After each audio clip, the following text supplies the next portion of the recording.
Yes, welcome back here. Today, like never before, we are talking about what happened in Men Gather. If we're to talk about men gathering, men gathered.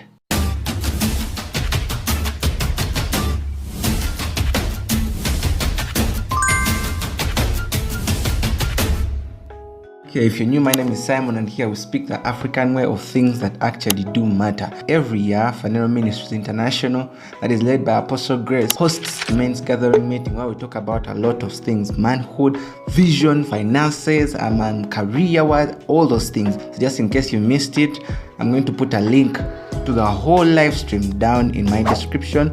But these are some of the things that actually stood out for me. I have a lot of friends that came into my inbox, tell us what was there. This is for you, Debbie. This is for you. The ladies that want to know what men know, this is for you. There are these two questions because it was a panel the apostle was asking, and the other men were answering. The panel had Patrick Bitatule, it had Apostle Grace Luega, it had Anthony Kituk of Equity Bank, it had another Patrick of NSSF. So they were all generals in the financial world. The first question that was asked was, what is the difference between a rich man and a wealthy man? And the first person to answer was Patrick Bitatule, and this is what he said: a rich man is one who just has money. You can win a lottery today and you become a millionaire, but after you've spent all that money that you have won today, you go back to zero. Whereas a wealthy man, Patrick said, is one who has his money invested in assets that bring him passive income. We all know passive income. If you're a firm follower of this channel, by this time you must be knowing what passive income is. And just in case you are not quite aware what passive income is, I made videos about passive income, money trees, all those are passive incomes, and I'll link up the videos up here, or I'll put some in the description. But that is what he said: a wealthy man is a man who has his money invested in assets. I'll give you a quick example. There's a man, there's a time my grandfather, who lives in London, was constructing an estate, and while we were there in the construction process, we got to know of a person close to the property who had won millions of shillings from betting. By the time we got to know about him, he was actually selling everything because he had spent all the money, I guess unwisely, and he was going back to zero. So he started selling off the things that he had actually constructed and built out of that money. And that is the firm example of a rich man. A rich man has money, but that money, when it all goes, they go back to zero. And a wealthy man, the money he has, he's invested. It's invested in assets. It's invested in passive income assets that will generate them money while they do sleep. You get what I mean? Patrick continued to say that your money value can actually change because of external shocks. For example, inflation. We know what Russia is doing to Ukraine. That war has deteriorated things. You get what I mean? It has spiked up prices of different things: fuel, transportation, and all those things. You know what is happening. Just in case you are in Uganda, you know what is happening. But all those things can happen to the money, but they cannot happen to the assets that you have invested that money in. You get what I mean? That is how you create real wealth, and that is the major difference between being rich and wealthy. That stood out for me. So you, as a man, you need to get your money invested in passive income generating assets.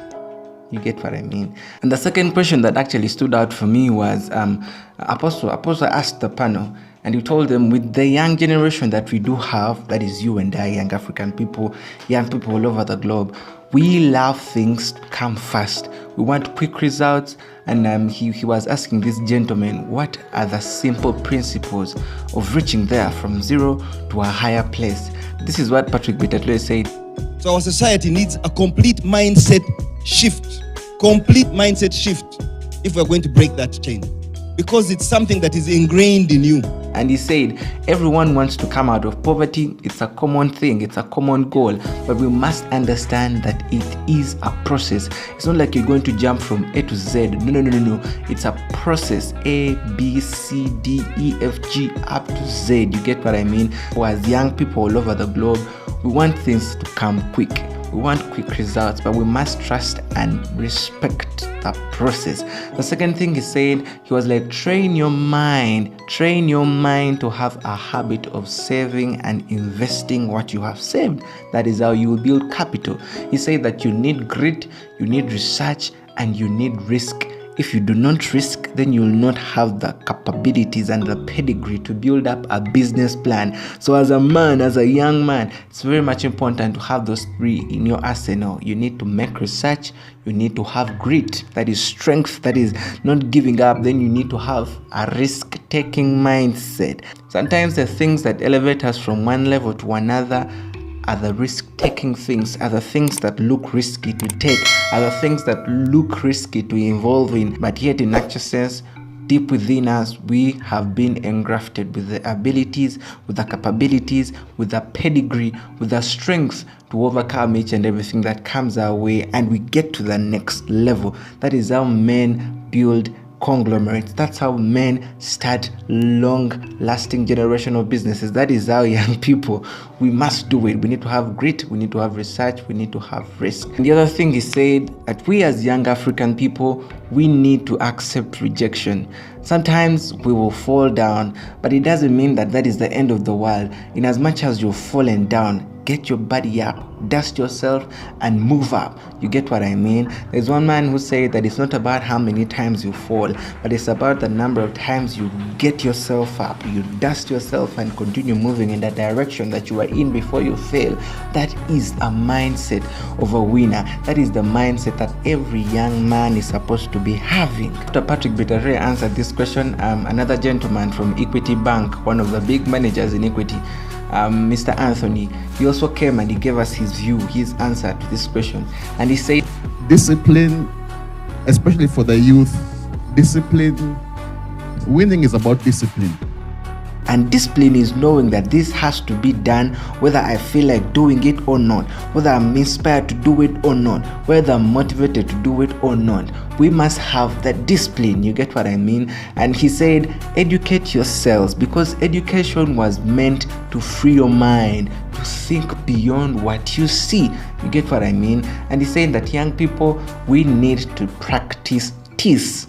TIS is TISS. The T, the first T is for tithe. When you make your money, get 10% off and tithe. Pay your tithe to the church that you're submitted to. The second one is tax. 30% of that money that you've gotten as salary is supposed to go to tax. Then the I is for invest. Get 30% of the money that you've earned and invest it. Invest it in assets that will generate you passive income. You get what I mean? That's what Patrick said. The S, the first S is for saving. Save 20%. 20% of the money that you are earning every month. You must save 20. And after you've saved, then you spend, the remaining money, which is the last S, is spend that 10% on yourself, on the things that you love, on the things, that 10% should be yours. Anthony continued to say that if we are to come from this level to that level, then we as young people, we need to focus. We need to avoid distractions. We need to get away from folks that are not pointing towards the direction of our lives, that are not pointing towards the direction of our destiny. He went on to share about a cathedral vision, and he said, he told us a story of how the men who used to construct, who used to build cathedrals, they had something in mind, and what they had in their mind was that we are starting this construction thing, but we shall not be here for the completion of the project. And what that meant, because cathedral constructions, for a completion of a cathedral, it used to take 50 to 70 years to finally finish everything so that people can start praying in that cathedral. You get what I mean? So these people who were engineering, who were designing, what they had in their mind is that let us do something to the best of our ability. Let us do the design to the best of our intelligence, such that even as we are gone, even long after we have gone, the people that will finish this thing, the people that will complete and enjoy and get to pray from this place, their lives will be blessed because of what we started. And he said that we as men, we ought to have a cathedral vision. If you're making a plan, let it not be for now, next year, 2 years from now. Let it be for decades and decades of years to come. That is how people are standing out. I'll give you a quick example. When you take time to study about how the world works, how this world that we are living in, how this planet works, you'll be surprised to find out that only 2% or less of the world's population are the people that are thinking for the 98%. Think about it. Just think about it. That only 2% of the people, or even less, they are the people that are thinking for that 98% of the world's population. This is what is making them stand out, because they are having bigger, broader visions for decades to come, and not just now. And I will give you a typical example. Elon Musk, the guy is thinking about, how can I put life on Mars? How can we start living on Mars? Just in case the pollution and the population is too much on Earth that we can no longer live here properly, that we can no longer live our best lives here on planet Earth. How can we start taking people to Mars? How can life be on Mars? That is a cathedral vision. He's not only thinking for now. It might take him 10 years, it might take him 20 years to accomplish it. But ladies and gentlemen, I want to let you know that when that becomes a reality, that man will always be remembered, that he made a difference in the lives of generations and generations to come. You get what I mean? So it's important for us as men, as young African men, to have a cathedral vision. That is part of what makes people stand out. That is part of what makes people to elevate from one level to another.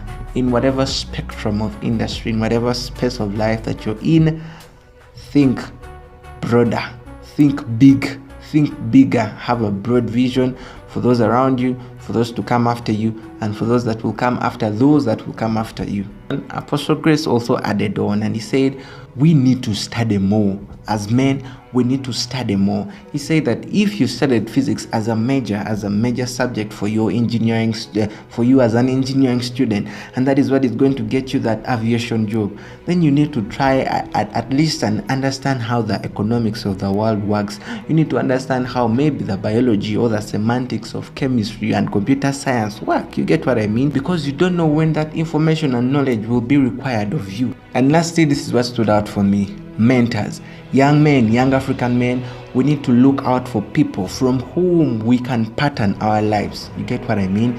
And Apostle Grace said that you will learn a lot by spending time in the company of great men. Some principles that will change your life may not be taught in school. Build relationships with people who have progressed and learn from the best. Are we together? Learn from the best. I always tell people that your life is a total sum of the 5 friends that you always hang around with. If your friends don't add anything on you, it's high time you leave that association. It's high time you leave that circle. These are some of the things that stood out for me, and if you want to watch the whole 6 hour and something minutes sermon, the link is deep down in my description. And I want to say God bless you. As young men, we need to get these things in check. We need to get these things on our fingertips, because you and I as young African men, you and I as men all over the globe, we have the sole responsibility to take our generations, to take our countries, to take our societies from this level to another. How do we do that?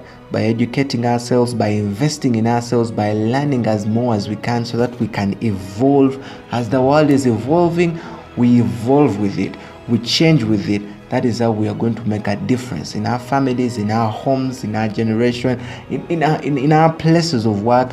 That is how you and I are going to start something that cannot be stopped. Let's get knowledge. Yes, so if you've enjoyed it, maybe consider giving it a like, share it with a friend who might need it, or who missed Men Gather, to every lady who wanted to know what we discussed as men on that particular day. Here's an opportunity. Please share it with as many people as you can. Share the video link in the groups. And just in case you want to join us, click the subscription button down below and turn on the notification bell so that you're notified every single time whenever we post. And the best news is it's free of charge. God bless you. My name is Simon, speaking the African way, and I'll catch you in this video right here.